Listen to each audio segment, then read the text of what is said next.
വയനാട് കേണിച്ചിറ എടക്കാടിൽ ജനവാസ കേന്ദ്രത്തിൽ ഭീതി സൃഷ്ടിച്ച കടുവയ്ക്കായി വനംവകുപ്പ് കൂട് സ്ഥാപിച്ചു. കഴിഞ്ഞ ദിവസം പശുവിനെ ആക്രമിച്ചു കൊന്ന സ്ഥലത്ത് കടുവ എത്തിയിരുന്നു.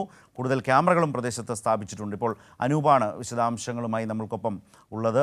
അനൂപ്, എന്തൊക്കെയാണ് ഇപ്പോൾ കൂട് സ്ഥാപിച്ചു? അപ്പോൾ വനംവകുപ്പിൻ്റെ നേതൃത്വത്തിൽ ഈ കടുവയെ പിടികൂടാനുള്ള നടപടികൾ വളരെ ശക്തമായി മുന്നോട്ട് കൊണ്ടുപോകുന്നു എന്നാണോ മനസ്സിലാക്കേണ്ടത്? ഇരുളം ഫോറസ്റ്റ് റേഞ്ചിന് കീഴിലുള്ള പ്രദേശത്ത്, അതായത് കേണിച്ചിറ എടക്കാട് എന്ന പ്രദേശത്ത് ഒരു കടുവ ദിവസങ്ങളായി ഇങ്ങനെ ചുറ്റിത്തിരിയുന്ന ഒരു സാഹചര്യം ഉണ്ടായിരിക്കുകയാണ്. കഴിഞ്ഞ ദിവസം ഒരു പശുവിനെ കടുവ പിടികൂടി കൊന്നിരുന്നു. തെക്കേ പുന്നപ്പള്ളിയിൽ തോമസ് എന്നയാളുടെ 3 വയസ്സ് പ്രായമുള്ള പശുവിനെയാണ് കടുവ കൊന്നത്.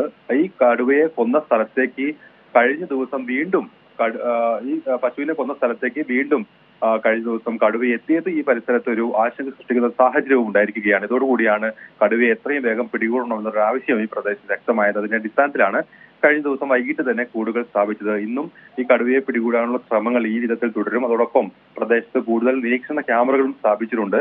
വനംവകുപ്പ് ഇത്തരത്തിലൊരു സംഭവം ഉണ്ടായാൽ ചെയ്യുന്ന പ്രാഥമികമായ ചില നടപടിക്രമങ്ങളുണ്ട്. വനം വകുപ്പ് ക്യാമറകൾ സ്ഥാപിക്കും. ആ ക്യാമറയിൽ ഈ പ്രദേശത്തെത്തിയ കടുവകൾ സംബന്ധിച്ചുള്ള ഒരു സ്ഥിരീകരണം ഔദ്യോഗികമായി വനംവകുപ്പിൽ ലഭിക്കേണ്ടതുണ്ട്. അതിനുശേഷമായിരിക്കും കൂടുകൾ സ്ഥാപിക്കുക. ആ നടപടിക്രമമാണ് കഴിഞ്ഞ ദിവസം പൂർത്തിയായത്. ചീഫ് വൈൽഡ് ലൈഫ് വാർഡന്റെ ഉത്തരവ് പ്രകാരമാണ് ഈ കൂടുകൾ സ്ഥാപിക്കുകയും നിരീക്ഷണ ക്യാമറകൾ സ്ഥാപിക്കുകയും എല്ലാം ചെയ്തത്.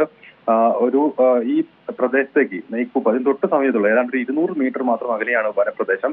ഇവിടെ ഈ നെയ്ക്കുപ്പ വനമേഖലയിൽ നിന്ന് ഇവിടേക്ക് കടുവ എത്തുന്നു എന്നാണ് നാട്ടുകാർ പറയുന്നത്. ഏതായാലും ചെറിയ രീതിയിലുള്ള പ്രതിഷേധമെല്ലാം ഈ പ്രദേശത്ത് ഈ വളർത്തുമൃഗത്തെ ആക്രമിച്ചു കൊന്ന സാഹചര്യത്തിൽ രൂപപ്പെട്ടിരുന്നു. ഏതായാലും അതിന്റെ കൂടി അടിസ്ഥാനത്തിലാണ് കടുവയെ എത്രയും വേഗം പിടികൂടാനുള്ള ശ്രമം വനവകുപ്പിന്റെ ഭാഗത്തുനിന്ന് ഉണ്ടാവുന്നത്.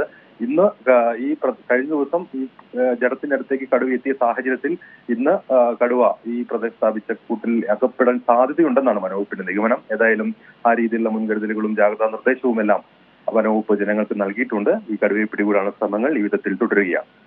ശരി, സോമൻ പറയുന്നത് കടുവയെ പിടിക്കുന്നവൻ കിടുവ എന്നാണ്. വനംവകുപ്പ് കൂടൊക്കെ വെച്ച് കാത്തിരിക്കുകയാണ്. അനൂപ് ഇപ്പോൾ സൂചിപ്പിച്ചതുപോലെ ജനവാസ മേഖലയിലേക്കുള്ള കടുവയുടെ വരവ്, അവിടെ പശുക്കളെ കൊല്ലുന്നു, ഇത്രയൊക്കെ സാഹചര്യം നിൽക്കുന്നു. ആ കടുവയെ പിടിക്കാൻ വേണ്ടി അങ്ങനെ വനംവകുപ്പ് കൂടൊക്കെ വെച്ച് കാത്തിരിക്കുന്നു. അതിനുള്ള പരിശ്രമം നടക്കുന്നു.